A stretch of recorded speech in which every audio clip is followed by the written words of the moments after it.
Hola a todos y a todas, bienvenidos a este nuevo encuentro, tal como comenzamos a trabajar en encuentros anteriores. La idea de estas presentaciones con explicaciones que los puedan ayudar a ustedes a ir preparando cada uno de los temas que trabajamos a lo largo del curso de Lingüística General. En este caso vamos a trabajar sobre un tema que es nodal en nuestra propuesta, que es pensar un tipo de discurso particular como es el discurso de la información. En verdad lo vamos a pensar a partir de unos textos clásicos también sobre el tema, de un autor que se llama Patrick Charodot. Patrick Charodot es un pensador contemporáneo, semiólogo, analista del discurso, trabaja también desde la comunicación y trata de reflexionar acerca de las identidades culturales. Forma parte de lo que sería el CONICET en Francia, que es el Centro Nacional de Investigaciones, y nos resulta sumamente interesante retomar este texto que precisamente tiene un nombre sumamente sugestivo porque dice el discurso de la información y la construcción del espejo social, ¿no? Ya desde el título mismo del libro nos permite hipotetizar acerca de cuál es su lugar teórico, epistemológico, desde donde piensa precisamente el discurso de la información. Precisamente la idea que atraviesa todo el libro es dar una visión semiodiscursiva, porque el autor intenta precisamente reflexionar acerca del sentido social y cómo ese sentido social se anuda, se cristaliza, se visibiliza en los medios masivos a partir de un tipo particular de discurso como es el discurso de la información. De eso se trata entonces esta presentación. Eh, la idea es poder ver algunas características específicas de esta discursividad para precisamente trabajarlas desde una posición no ya del lector ingenuo, del lector de todos los días, sino tratar de pensar eso que vemos en los medios y específicamente la información que vemos en los medios, tratar de pensarla, de empezarla a desanudar, a desnaturalizar. De eso se trata lo que vamos a intentar trabajar. Precisamente nosotros tomamos algunos puntos de partida que señala el autor y que nos interesa especialmente reflexionar. Bueno, una primera cuestión que es nodal para pensar el discurso de la información tiene que ver desde dónde nos instalamos epistemológicamente para pensar la información. En principio, el autor señala como uno de las premisas más fuertes que atraviesa toda su reflexión, que los medios no transmiten lo que ocurre en la realidad social, sino que imponen lo que construyen del espacio público. Y esta primera definición, esta primera premisa es sumamente interesante porque precisamente parte de pensar que la información es siempre una cuestión de lenguaje.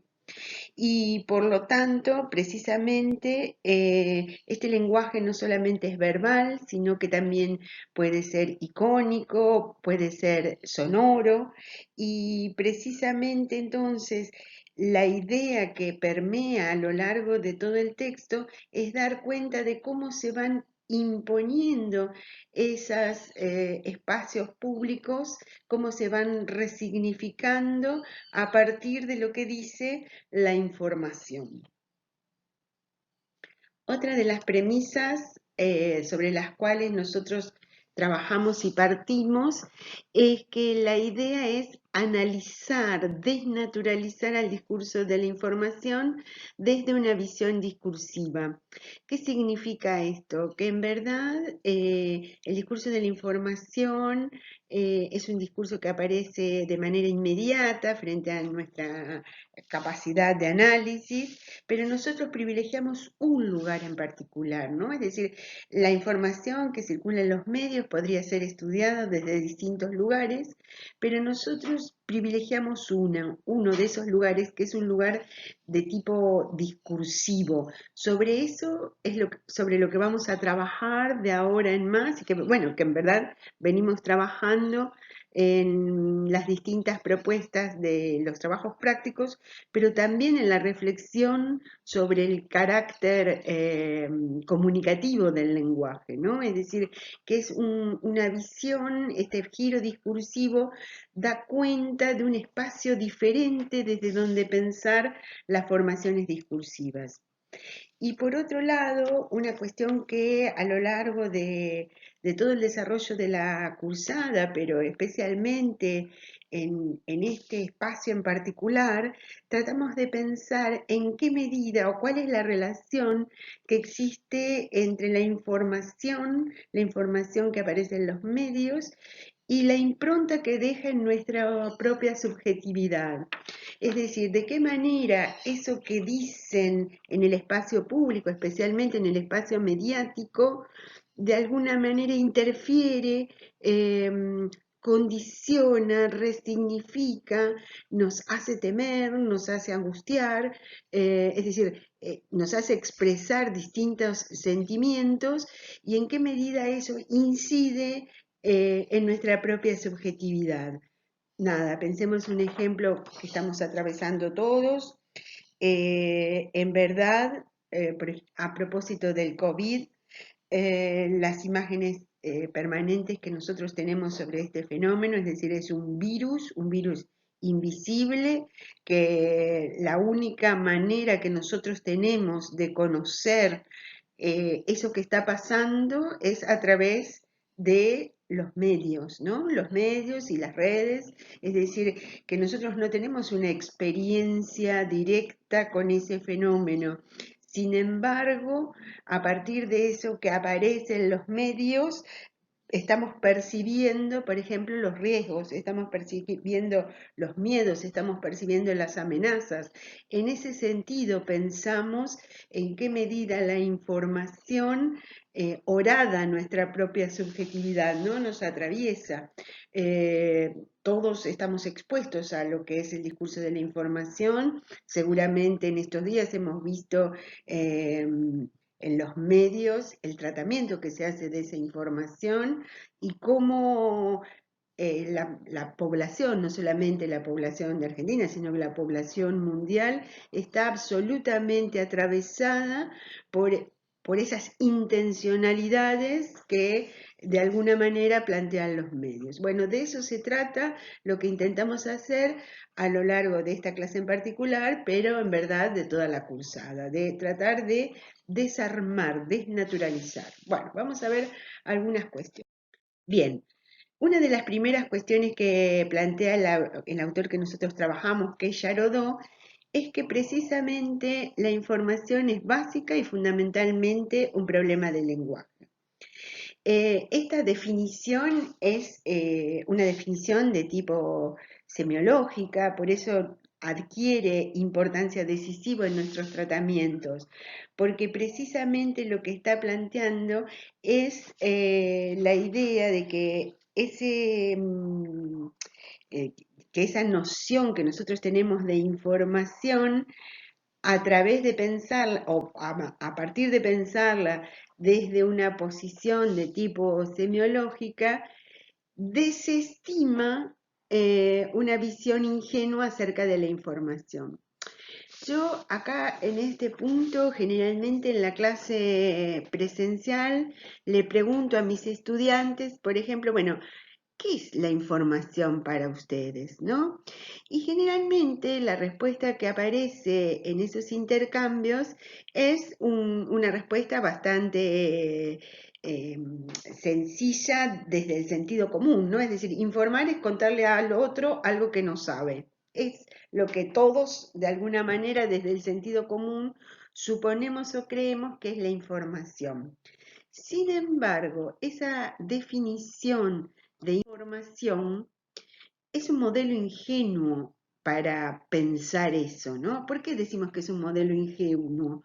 Porque básicamente esa definición de transmisión da cuenta de cierta transparencia que el lenguaje no tiene. Es decir, también esto es una cuestión que venimos pensando desde las primeras clases que desarrollamos de nuestra materia, tanto en el espacio de teóricos como en el espacio de prácticos, que el lenguaje, si hay algo que no es transparente, ¿no? El lenguaje es absolutamente opaco, el lenguaje implica siempre una economía, por lo tanto, no puede ser una definición de transmisión, una definición acerca de un fenómeno que está absolutamente atravesado por el lenguaje. Por eso el autor lo que señala es que un modelo ingenuo de transmisión de información no problematiza, por ejemplo, la validez de la información. ¿Cuál es la autenticidad de ese hecho? ¿Cómo se accede a esa fuente de información? Tampoco problematiza la selección de la información, porque de hecho lo que ocurre en la información mediática, pero en cualquier tipo de información, que nosotros cuando queremos contarle algo al otro, seleccionamos, focalizamos, visibilizamos y en la medida en que hacemos esos procedimientos, estamos significando eso que estamos diciendo, ¿sí? Por eso la selección es muy importante, ¿no? Eh, Pienso a propósito de este caso de los chicos estos en, en Villa Gesell. Bueno, ¿cómo apareció esa información? ¿Qué fue lo que se seleccionó de la información? ¿Cómo, cómo se nombraban a esos actores sociales? ¿Qué era lo que les pasaba en esa situación? Otro de los elementos que tampoco tiene en cuenta una visión ingenua de información es el receptor, es decir, considera que existe un único receptor, cualquiera sea el intercambio en el cual participe, ¿no? Y eso es imposible, ¿no? Es decir, uno siempre que habla, habla para un otro, y ese otro está prefigurado en lo que uno dice. Por eso cualquier modelo que dé cuenta de este tipo de discurso en particular va a tener que tener en cuenta quién es el receptor de eso que yo estoy diciendo. Y básicamente también el tratamiento, ¿no? Es decir, y acá nos detenemos un poquito porque es un elemento, es el que estamos estudiando y que nos interesa especialmente trabajar, es decir, cómo se refiere lingüística o icónicamente los hechos seleccionados. ¿Qué significa esto? ¿Cómo es ese tratamiento? ¿Cómo se nombra? ¿Qué palabras se le dan? ¿Qué imágenes muestro? ¿Cuál es el sonido que pongo, por ejemplo, si es un lenguaje de tipo televisivo? ¿Cómo es el sonido que aparece acompañando a esas imágenes? ¿Cuántas veces nos ha pasado que la música, bueno, pensemos en, no sé, las fosas comunes en relación al COVID, ¿no? Es decir, creo que esas imágenes las hemos visto todos, que nos han asustado, paralizado, generado miedos, ¿no? A eso se refiere el tratamiento de la información. Es lo mismo hablar de los riesgos que tiene una situación mundial como es una pandemia a partir de mostrar fosas comunes que poniendo la voz del especialista, de un epidemiólogo, por ejemplo. ¿El tratamiento es el mismo? No, evidentemente no. Y eso es lo que nosotros estamos tratando de ver. Eso es lo que nosotros a lo largo del curso tratamos de analizar y de pensar. En este punto entonces nos vamos a preguntar básicamente qué es la información. El autor parte de una definición que es sumamente interesante para el tipo de trabajo que nosotros venimos haciendo, diciendo que la información básicamente es pura enunciación. La información construye saber en forma de discurso, por lo tanto depende del campo de conocimiento que trata, de la situación de enunciación en la que se inserta y del dispositivo con el cual o por el cual circula esa información.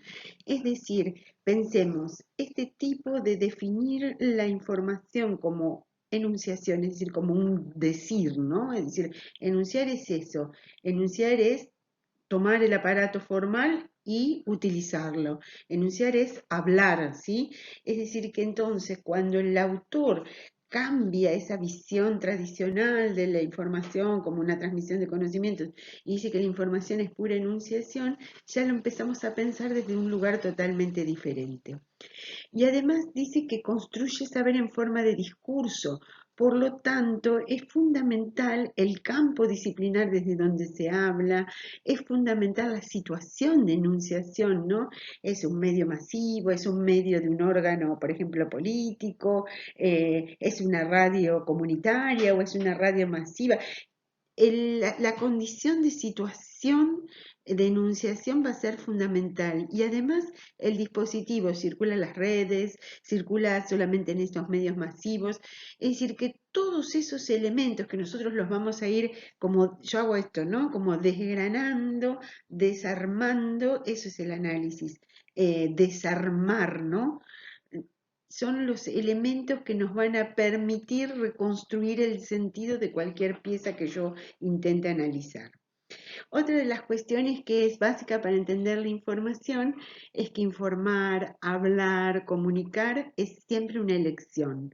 Una elección que no solamente es de contenido, que es la tradicional, ¿no? Que además con, eh, esa noción de que yo transmito solamente contenidos tiene que ver con una visión absolutamente tradicional del lenguaje, ¿no? Esa que veíamos, que en verdad duró cerca de 20 siglos, ¿no? Que existe un mundo y yo lo cuento sin transformar absolutamente nada sobre ese mundo. Bueno, no, acá lo que plantea precisamente es que cuando yo informo no solamente hablo de un contenido, sino que a ese contenido le doy una forma, una manera de organizarlo, ¿no? Y eso también tiene sentido. Y ahí es donde es fundamental prestar especialmente atención. Y además esa situación de enunciación siempre da cuenta de diferentes estrategias enunciativas.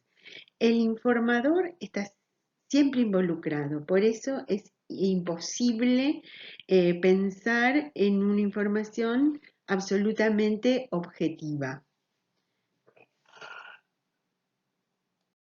Una primera cuestión que vamos a pensar tiene que ver con el problema del sentido, ¿no? Es decir, esta situación de reflexionar acerca del sentido de una expresión, en este caso el sentido de un enunciado, de un discurso en particular, es central en los estudios del discurso porque precisamente uno de los lugares desde donde se trata de pensar es, bueno, ¿cómo se constituye ese sentido? ¿Desde dónde aparece ese sentido? Y en el caso puntual de la propuesta que estamos tratando de pensar, el sentido nunca está dado de antemano. ¿Qué significa esto? Que el sentido no está ni en el sujeto ni en el objeto, sino que el sentido se construye lingüísticamente en una situación de intercambio social. Por eso esta perspectiva la podemos pensar desde un lugar semiodiscursiva, ¿no? Es decir, donde la interacción, lo social, el intercambio con el otro es fundamental para asignar sentido a cualquier pieza discursiva. Por eso el autor señala que uno de los lugares donde indagar esta preocupación acerca del sentido es en esa perspectiva constructivista. Es decir, y esto es interesante de pensarlo porque el sentido nunca está en un solo lugar, sino que el sentido circula en forma permanente. La otra cuestión que también señala y que es básica y muy útil analíticamente para pensar en estas piezas que nosotros intentamos analizar es que el sentido solo puede captarse a través de formas. Y toda forma remite siempre a un sentido. De nuevo, esta idea que veníamos ya pensando hace un ratito, que en verdad la forma es observable. Por eso, a lo largo de todo el trabajo, el autor va a hablar de la semiotización del mundo.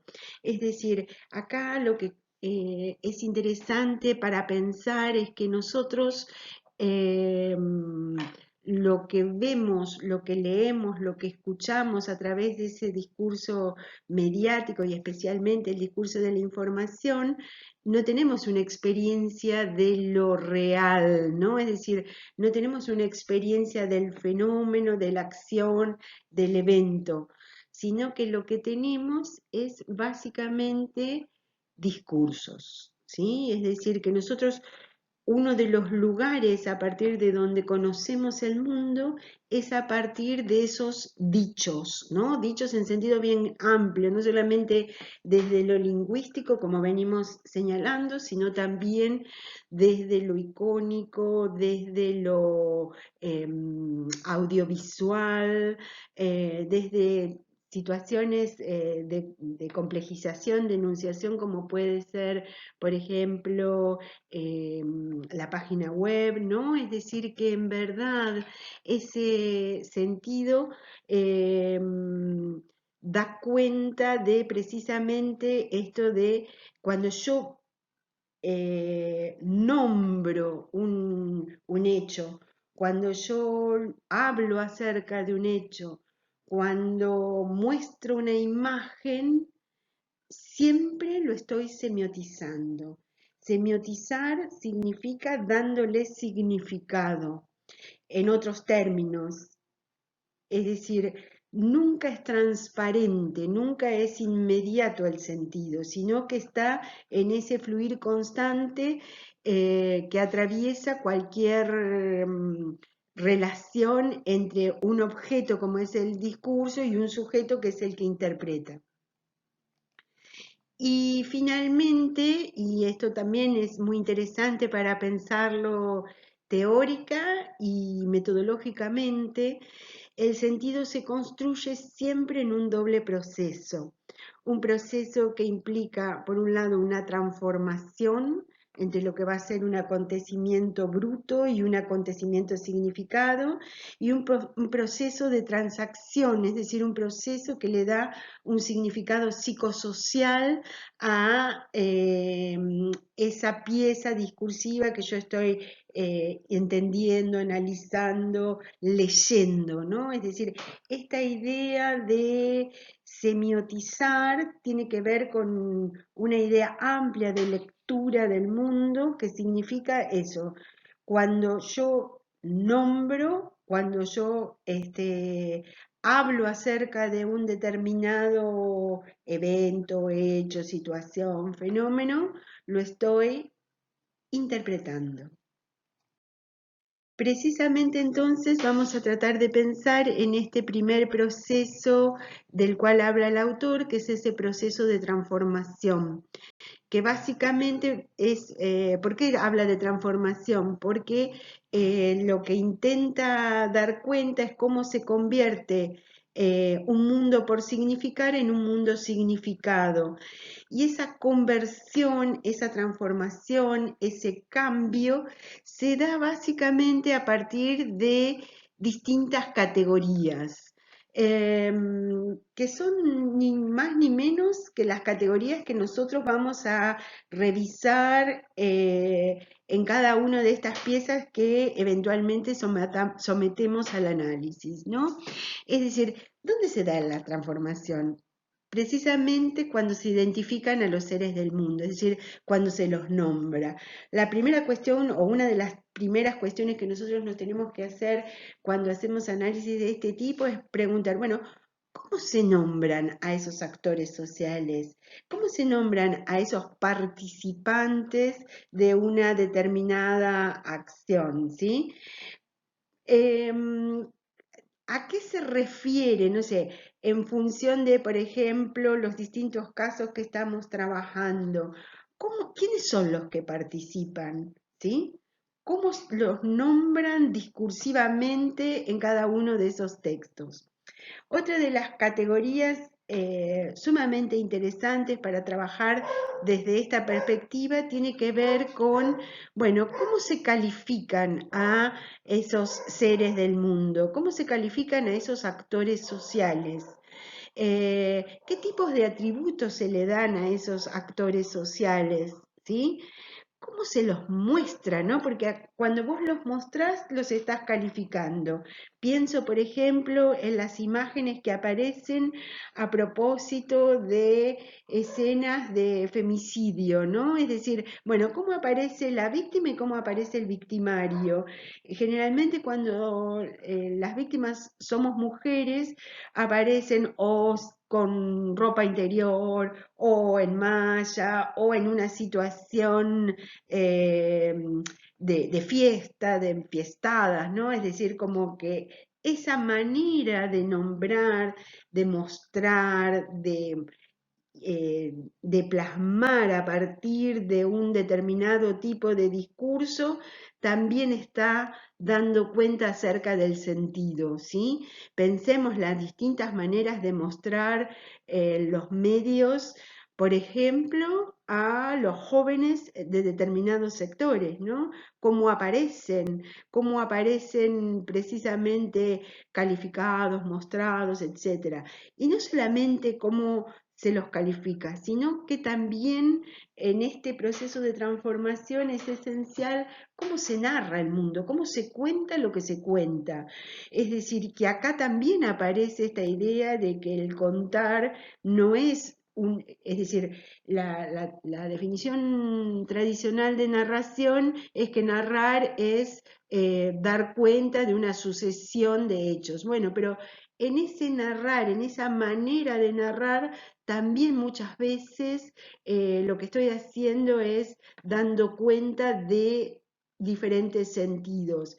Y ni les cuento cuando pensamos en la argumentación, ¿no? Es decir, cuáles son las causas que generaron, pensemos a propósito de ese asesinato tan terrible que ocurrió en la costa, ¿no? Bueno, ¿cómo se argumentan? ¿Quiénes eran estos participantes? ¿Qué características tenían? Y además, ¿cómo se contaba el hecho en sí, ¿no? ¿Cuáles eran los argumentos? ¿Por qué le pasaba lo que le pasaba, ¿no? Es decir, un grupo de jóvenes que se dedicaba a ciertas cierto deporte colectivo, bueno, ¿por qué reacciona de tal o cual manera? ¿Cuáles son las reacciones de los lectores frente a eso que están leyendo? Y bueno, sí, eran todos hijos de ricos, por eso actuaban de determinada manera.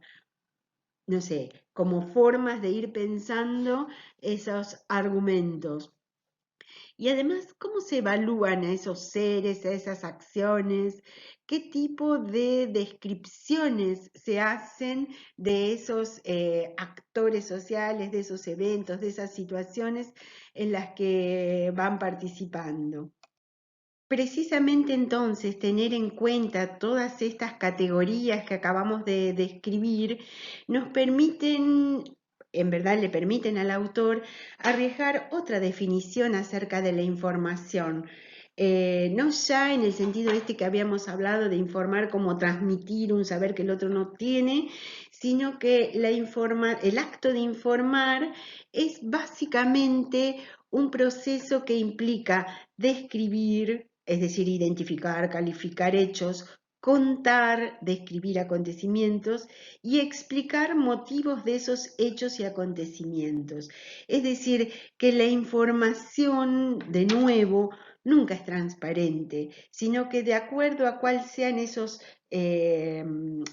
procesos que yo describo, cómo identifico a esos actores sociales, cómo los nombro, cómo nombro a los eventos, cómo explico lo que pasó, por qué pasó lo que pasó, va a dar cuenta de esa información y va a dar cuenta de ese proceso de transformación. No es lo mismo que el fenómeno lo explique o que consulte a un especialista para que hable de tal o cual situación, a que ponga el testimonio de uno de los actores sociales, sobre todo si se trata de, por ejemplo, una minoría, como en el caso de las trabajadoras trans, ¿sí? No es lo mismo que hable del tema desde la especialización que implica un psicólogo, un académico, a que el hecho sea explicado por un mismo actor social. Precisamente estas cuestiones son las que vamos a tener en cuenta cuando precisamente podamos realizar nuestros análisis. El otro proceso del cual habla el autor y que es sumamente interesante tenerlo en cuenta para pensar precisamente el discurso de la información, tiene que ver con lo que llama el proceso de transacción, ¿no? En ese proceso de transacción dice, este proceso se denomina transacción porque plantea que para que un acto de comunicación sea válido, los dos interlocutores deben estar en condiciones de reconocer el marco de intencionalidad en el que se produce, ¿no? Y precisamente ese es el tema interesantísimo para pensar, porque no solamente el discurso de la información se trata de transformar un hecho, un evento, un acontecimiento en un tipo de discurso, sino que también para que esa información de alguna manera sea inteligible, sea legible, el otro la entienda, eh, los dos interlocutores tienen que estar de acuerdo en la intencionalidad, ¿sí? Es decir, no basta con que diga, y bueno, sí, mira, en verdad la mataron porque se iba sola del boliche de noche, para que el otro entienda, y sí, en algo andaría, ¿no? Es decir, ahí es donde se da la transacción. Y es ese proceso, ese significado psicosocial, el que es interesantísimo de analizar a partir de determinados parámetros, dice el autor. Por ejemplo, acerca de la identidad de su destinatario, del efecto de influencia que puede producir en el otro, ¿no? De los grados de aceptabilidad que tiene mi discurso en relación al otro y de la relación que se pretende establecer. Por supuesto, partimos de pensar que existen situaciones de comunicación donde los hablantes tienen posiciones totalmente diferentes, ¿no? Y que precisamente eso también hace a la transacción, ¿sí?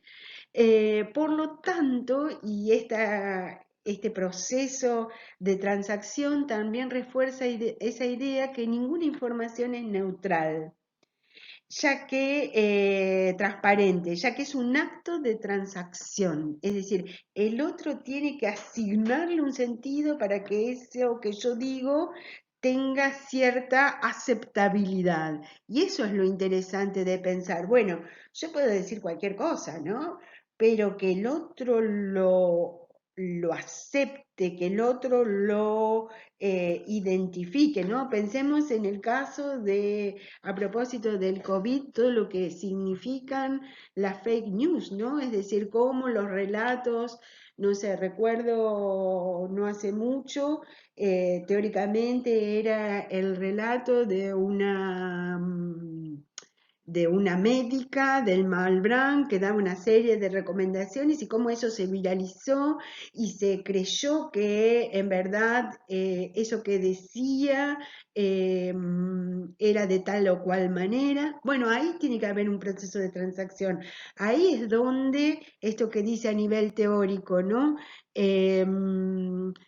Consiste en dar significado psicosocial. Ahí es donde la influencia sobre el otro hace que yo de alguna manera acepte eso que dice. Ahora lo vamos a ver con un poquito más de profundidad cuando veamos el tema de los saberes, pero en verdad es muy interesante pensar, bueno, cómo se da esta transacción, ¿sí?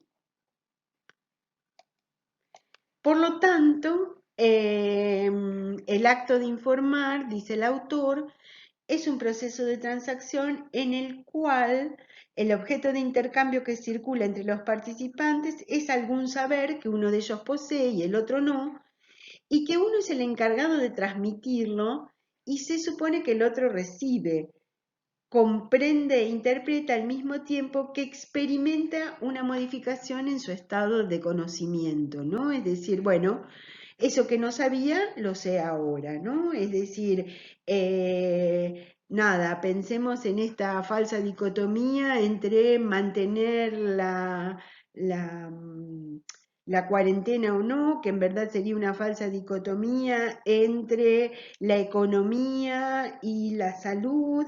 Bueno, cómo eso ha, de alguna manera, experimentado una modificación de conocimiento en muchos de nuestros actores sociales, fundamentalmente influidos a partir de una serie de discursos de la información y de discursos que circulan a nivel redes que de alguna manera modifican ese estado de conocimiento. Bueno, y para ir como avanzando en las distintas propuestas del autor, eh, intenta tratar de ver algunas cuestiones definitorias del discurso de la información y hace una separación interesante entre lo que serían las condiciones situacionales, que básicamente se refieren a la situación de comunicación mediática, es decir, a ese lugar por donde circula el discurso que nosotros estamos estudiando, y también como a otro tipo de condiciones que son las enunciativas, que tienen que ver con la manera de decir, ¿no? Es decir, por un lado el dispositivo por donde circula ese texto y por otro lado las condiciones en la enunciación. En verdad, para revisar tanto las condiciones enunciativas del discurso de la información, se interroga acerca de lo que llama la naturaleza del saber que pone en escena y los efectos de verdad que busca, ¿no? Es decir, bueno, ¿qué tipo de saber es el saber que nos presenta el discurso de la información? Y esta reflexión es muy interesante porque el autor habla de diferentes tipos de saberes.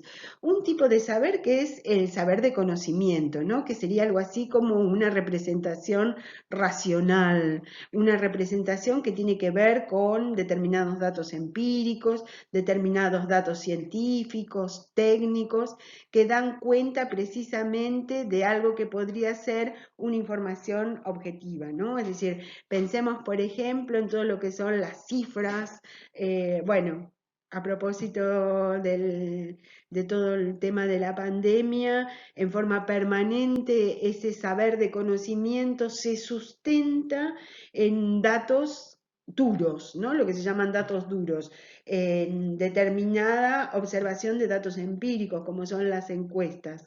Y eso es un saber de conocimiento, ¿no? Eso da cuenta de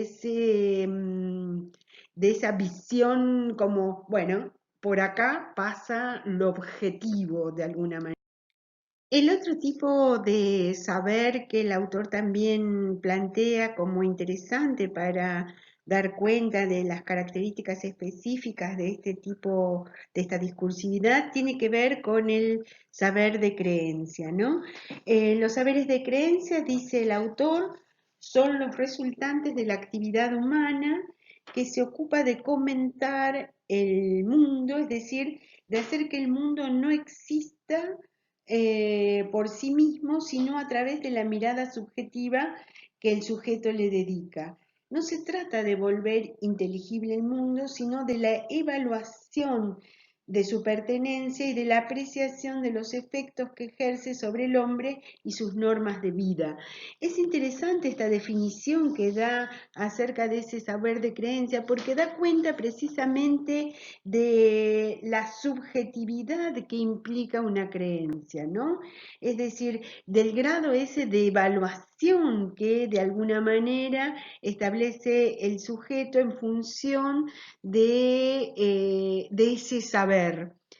Y la otra cuestión, finalmente, uno de los conceptos que también trabaja el autor y que resulta sumamente explicativo para pensar esta discursividad, tiene que ver con la noción de verdad, ¿no?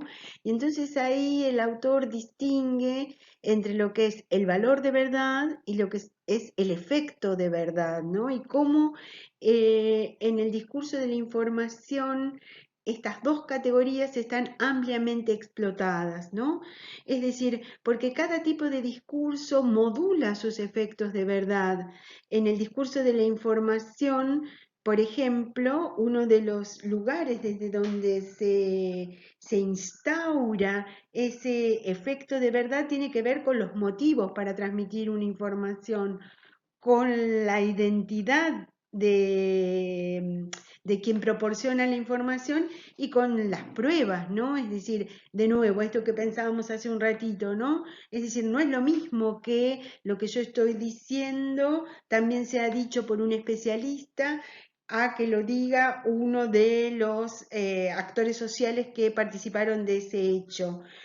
Fíjense cómo se van construyendo frente a cada tema, por ejemplo, cuando se trabaja sobre una cierta malestar, como podría ser el tema del acoso, ¿no? Bueno, cómo para de alguna manera dar efectos de verdad sobre eso que se está diciendo, se convoca al especialista, se convoca a, no sé, a un letrado que pueda dar cuenta de eso que estamos señalando, a diferencia de la verdad, ¿no? La verdad ya en este punto quedó absolutamente deteriorada, ¿no? Porque en forma permanente lo que quieren hacer estos discursos de la información y en líneas generales el discurso mediático es que nosotros le demos credibilidad a eso que se está diciendo, que aceptemos la credibilidad de ese mensaje, porque si no sería absolutamente difícil poder establecer esta interacción de la que venimos hablando a lo largo de todo este recorrido. Bueno, y finalmente, como para repensar estas nociones, estas categorías, podemos como tomar los temas claves de la exposición, que tiene que ver básicamente con que la información es pura enunciación. Esa es la definición más precisa en relación a este ámbito discursivo desde el cual lo estamos trabajando. La información se materializa, se visibiliza, se transforma en una multiplicidad de discursos. Por eso ustedes cuando trabajan desde una visión de tipo discursiva y desde lo que nosotros venimos también estudiando, que es una lingüística de corpus, nuestro campo material son esos discursos efectivamente dichos, ¿sí? Es decir, por eso ese apego a lo que los distintos profesores hablan de un corpus ampliado y un corpus reducido, es decir, para hacer análisis de discurso necesitamos el discurso. Parece una obviedad de perogrullo, pero muchas veces se peca de analizar discursos que nunca sabemos dónde están. Nosotros, al contrario, lo que hacemos es, en forma permanente, dar cuenta de esa materialidad, dar cuenta de esa empiria sobre la cual estamos trabajando. Bueno, el discurso de la información tiene un doble proceso del cual hemos hablado hace un rato, y la información se conjuga en diferentes tipos de saberes sobre los cuales también hemos trabajado. Esta noción de saberes es muy interesante para tener en cuenta, bueno, ¿qué es lo que me quiere hacer entender ese informador, ¿no? ¿Qué de este hecho, pensemos que frente a cualquiera de estos casos que nosotros estamos pensando, la posibilidad de informar es múltiple? Sin embargo, el que informa, informa desde un lugar, se instala en un lugar, y ese lugar desde donde se instala genera y produce una multiplicidad de sentidos. Bueno, como veníamos diciendo hace un ratito también, es fundamental diferenciar entre valor de verdad y efecto de verdad, ¿no? Y cómo distintas estrategias, ya sea desde mostrar algo como para que eso que se dice se crea que es verdadero, ¿no? Acá, de nuevo, esta idea de lo verdadero la dejamos en suspenso porque tiene que ver con precisamente esta posibilidad de rastrear distintas maneras de contar y de decir. Esto también lo hemos señalado, que informar es siempre elegir diferentes estrategias, diferentes maneras de organizar eso que estoy contando. Y en esto creo que nos hemos detenido a lo largo de toda la exposición y que sobre lo cual venimos trabajando a lo largo de toda la cursada, ¿no? El discurso de la información, al igual que todo discurso, nunca es transparente, nunca es inmediato, el sentido no está dado de una vez y para siempre, sino que ese sentido se multiplica, se transforma, cambia, y por eso es interesante tratar de desmenuzarlo, esto que yo hacía, ¿no? De separarlo. Bueno, vamos a partir de ahora y en adelante vamos a ver algunas dimensiones analíticas del discurso de la información, seguramente a partir de la enunciación, y eso va a ser lo que vamos a trabajar tanto en las clases teóricas como en las clases prácticas. Y finalmente, un desafío que tenemos para seguir pensando y reflexionando acerca de esta información son todas las transformaciones culturales y los nuevos modos de acceso, cómo han horadado, ¿no? Esto que es la información. Eh, ¿Por dónde recibo eso nuevo, ¿no? Esa novedad? Por el diario, ya el de papel casi no existe, por la edición online de la prensa, o la recibo mediante, no sé, las distintas redes, ¿sí? ¿Cuál es ese acceso que yo tengo a la información? ¿Y en qué posición me pone o no ese acceso a la información? Bueno, espero que estos envíos les resulten productivos, que sirvan para seguir pensando y reflexionando acerca del lenguaje y la discursividad social, tema que nos resulta siempre más que interesante, pero en este momento que estamos transitando, sumamente importante para poder repensar cada una de nuestras acciones. Bueno, desde ya, muchísimas gracias por la atención. Nos vemos en el próximo trabajo.